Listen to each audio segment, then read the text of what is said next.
হুজুরের কথাগুলো একটু মনোযোগ দিয়ে শুনবেন। বিয়ের আগে বউরে বলে দিবেন, শোনো বউ, আমি কিন্তু বড় তেড়া যুবক,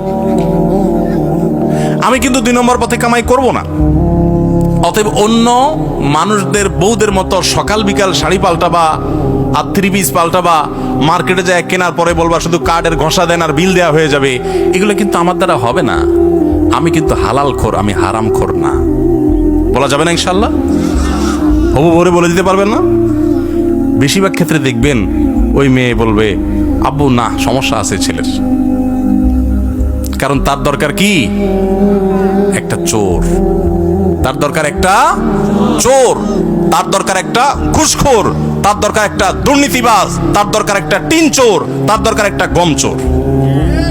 সে সৎ মানুষ পছন্দ, আপনি সাথে সাথে সেজদা পড়ে যাবেন, যাক একটা চোর প্রিয় মানুষ থেকে আল্লাহ আমাকে মুক্তি দিছে।